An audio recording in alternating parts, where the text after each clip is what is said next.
Hello everyone out there, my name is Tushir Jain and I welcome you all to my channel Money Plant. I hope you all are doing very good. तो guys आज की video में हम fundamentals and financials को discuss करने वाले हैं Bharat electronics limited की, जो कि डिफेंस सेक्टर के लिए इक्विपमेंट्स को मैन्युफैक्चर करने का काम करती है। तो चलिए जानते हैं कि इस कंपनी का वैसे एक्चुअली में क्या बिजनेस है, किन किन मतलब डिफेंस के लिए क्या कुछ काम करती है, क्या कुछ इक्विपमेंट मैन्युफैक्चर करती है, कंपनी का फाइनेंशियल्स कैसे हैं, फंडामेंटल्स कैसे हैं। एंड वीडियो के एंड में मैं आपको अपनी ओपिनियन दूंगा कंपनी के शेयर प्राइस को लेकर कि ये भी अंडर वैल्यूड कैटेगरी में फॉल कर रहा है या फिर ओवर वैल्यू कैटेगरी में फॉल कर रहा है, एंड कंपनी के फाइनेंशियल स्ट्रॉन्ग हैं या वीक हैं, एंड अगर आपको उस कंपनी में इन्वेस्ट करना चाहिए तो आपको उसके लिए क्या कुछ करना चाहिए। तो चलिए वीडियो को स्टार्ट करते हैं।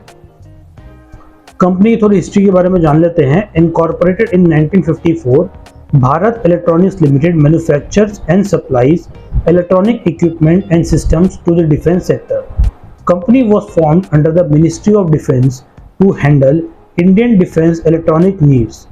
Bharat Electronics Limited is a multi-product, multi-technology conglomerate that provides products and systems to India's armed forces in areas of radar and fire control system, missile system, communications and C4I systems, electronic warfare, avionics, naval systems and anti-submarine warfare systems, electro-optics, tank electronics and gun upgrades etc. मतलब जितना भी देखा तो software based जो काम होता है ना, टेक्नोलॉजिकल बेस्ड काम जो होता है इलेक्ट्रॉनिक डिफेंस सेक्टर में, वो आपकी भारत इलेक्ट्रॉनिक्स लिमिटेड वो हैंडल करती है। अब कंपनी की अगर एक बार हम जो इसकी मार्केट कैप उसके बारे में बात करना चाहे तो कंपनी की जो करंट मार्केट कैप है वो लगभग आपकी 1,79,053 करोड़ के अराउंड है, जो कि इसको एक लार्ज कैप कंपनी बनाता है। कंपनी की लिक्विडिटी भी स्टॉक्स की अच्छी है। करंट रेशो की बात करके चले तो कंपनी का करंट रेशो 1.51 है, जबकि एटलीस्ट ये 1:1 के रेशो में होना चाहिए। तो करंट रेशो कंपनी का काफ़ी अच्छा है। डेट इक्विटी रेशो कंपनी का 0 है, ये भी काफ़ी एक अच्छा पॉइंट है कंपनी के लिए। पायर ट्रॉस की स्कोर की बात करके चले तो एटलीस्ट ये 7 एंड अबव होना चाहिए, एंड इस केस में हमारे पास पायर ट्रॉस की स्कोर इसका 8 है, तो मतलब काफ़ी अच्छा पॉइंट है। कंपनी का फाइनेंशियल्स को अच्छे से सपोर्ट कर रहा है। रेवेन्यू की बात करके चले तो कंपनी का रेवेन्यू एटलीस्ट आपका 10% का होना चाहिए, बट अभी करंट केस में कंपनी का रेवेन्यू सिर्फ 3.34% का है, तो रेवेन्यू इतना अच्छा नहीं है, मतलब सेल्स कंपनी की इतनी अच्छी नहीं है। तो अभी हम बैलेंस शीट फिगर्स भी देखें कि सेल्स इसकी नेगेटिव में क्यों है, मतलब एक इतनी लो क्यों है सेल इसकी। अगर हम ROCE की बात करना चाहे, रिटर्न ऑन कैपिटल एम्प्लॉयड की, तो वो एटलीस्ट आपका 15% के लेवल पर होना चाहिए, बट करंट केस में इसका ROCE 29.9 यानी कि 30% के अराउंड इसका ROCE है, जो काफ़ी एक अच्छा पॉइंट है। अब हमारा लास्ट पॉइंट आता है जी पेग रेशो को लेकर। ठीक है, पेग रेशो इसका 3.17 है। तो जैसे कि मैंने पहले बताया था कि पेग रेशो अगर आपका 1 से कम है तो वो कंपनी अंडर वैल्यू होती है, एंड मोर देन 1 है तो कंपनी वो ओवर वैल्यू की कैटेगरी में आती है। तो इस केस में पेग रेशो इसका 3.17 है, मोर देन 1 है तो कंपनी हमारी ओवर वैल्यू की कैटेगरी में फॉल करेगी। तो अब मैं आपको कंपनी के जो फाइनेंशियल्स हैं like balance sheet, profit and loss, उसके बारे में दिखाना चाहूँगा।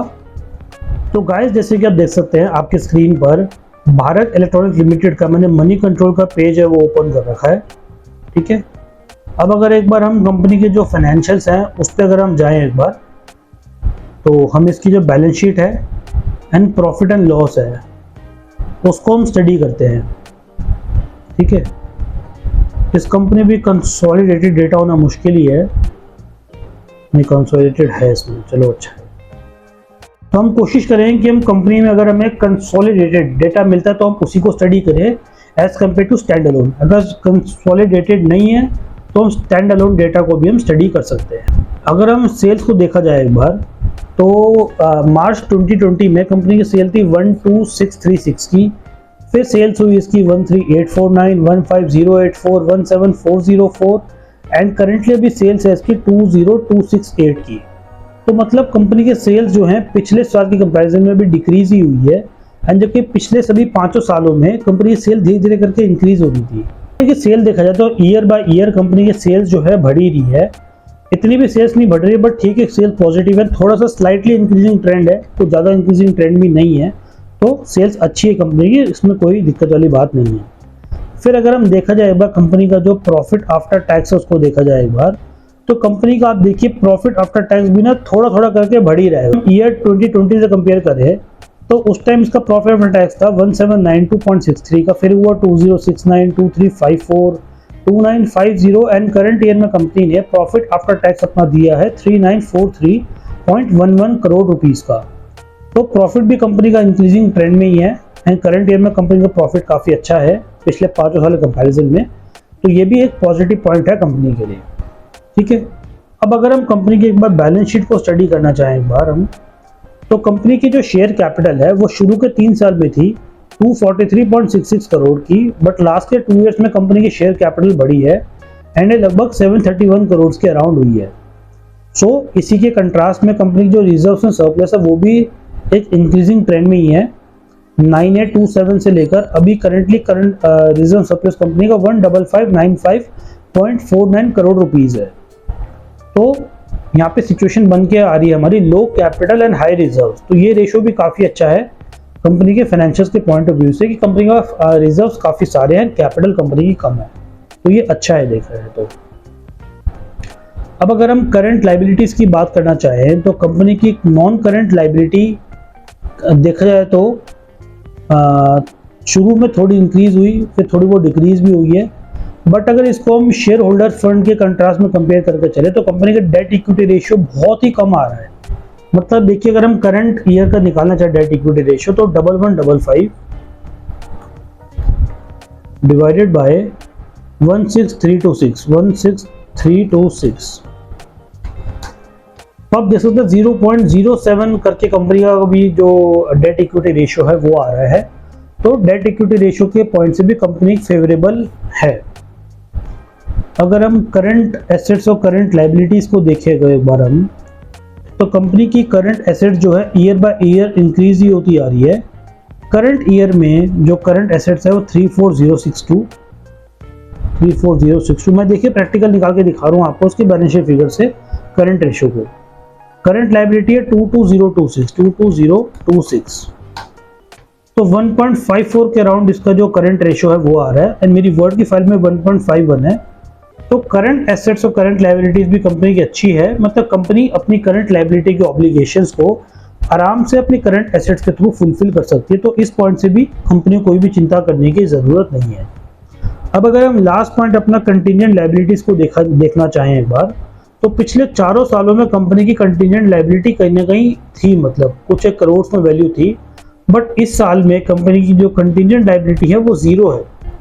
तो मतलब कंपनी के पास कोई ऐसी अनसर्टेन लाइबिलिटी नहीं जिसको कंपनी सोचे या कंपनी लग रहा है कि इस साल वो मैच्योर हो सकती है।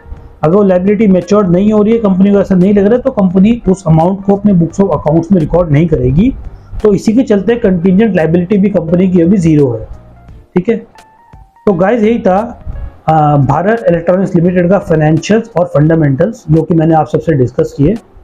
तो अब मैं वीडियो के लास्ट में अपना कंक्लूजन दूं तो कंपनी के फाइनेंशियल्स काफ़ी अच्छे हैं, काफ़ी स्ट्रॉन्ग हैं, क्योंकि कंपनी का जो पायट्रॉस्की स्कोर है वो भी 8 की कैटेगरी में आ रहा है। कंपनी का करंट रेशियो भी अच्छा है, मार्केट कैप भी अच्छा है, डेट इक्विटी रेशियो भी कंपनी का अच्छा है, ROCE भी कंपनी का काफ़ी अच्छा है।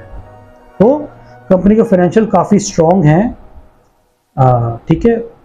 अब अगर हम एक थोड़ा सा नेगेटिव पॉइंट है, क्योंकि कंपनी का पैग रेशियो मोर देन 1 आ रहा है, लगभग 3.717 के अराउंड है। तो कहीं ना कहीं कंपनी का जो मार्केट प्राइस है थोड़ा इन्फ्लेटेड एंड पर है। कंपनी थोड़ी सी अपनी ओवर वैल्यूड है as compare to financial and fundamentals.